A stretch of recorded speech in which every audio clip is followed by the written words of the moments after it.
এক ঘন্টায় ইসরায়েল ধ্বংসের হুমকি হিজবুল্লাহর। গাজা দখলের খেলায় ট্রাম্পের রহস্যময় নিরপেক্ষতা।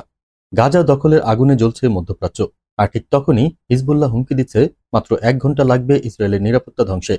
এই চরম উত্তেজনার মধ্যেই ট্রাম্প যেন দাঁড়ালেন দুই পথের মাঝখানে, না সমর্থন না বিরোধিতা। কেবল বললেন গাজা দখল ইসরায়েলের নিজস্ব ব্যাপার। তবে প্রশ্ন হচ্ছে, এটা কি কেবল নিরপেক্ষতা, নাকি ইসরায়েলি সামরিক তৎপরতার আড়ালে চলছে গোপন সমর্থন?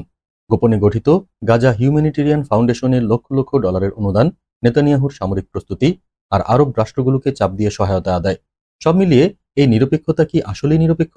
এদিকে হিজবুল্লাহ পরিষ্কার হুমকি দিয়েছে, ইসরায়েলের 8 মাসের প্রতিরক্ষা 1 ঘন্টায় মাটিতে মিশিয়ে দেব। এখন যদি গাজায় পূর্ণ দখল হয় আর লেবানন সীমান্তে যুদ্ধ শুরু হয়ে যায়, তাহলে যুক্তরাষ্ট্র কি আসলেই চুপ থাকবে? বিশেষজ্ঞরা বলছেন, দুটি ফ্রন্ট খুললেই পুরো মধ্যপ্রাচ্য জ্বলে উঠবে ভয়াবহ যুদ্ধে, আর সেই আগুন ছড়াবে সিরিয়া, ইরাক, এমনকি ইয়েমেনেও। এই মুহূর্তে যা ঘটছে তার পরিণতি হতে পারে ইতিহাসের ভয়ঙ্করতম যুদ্ধ। প্রশ্ন একটাই, এই আগুনে ট্রাম্প কাকে বাঁচাতে চাইছেন?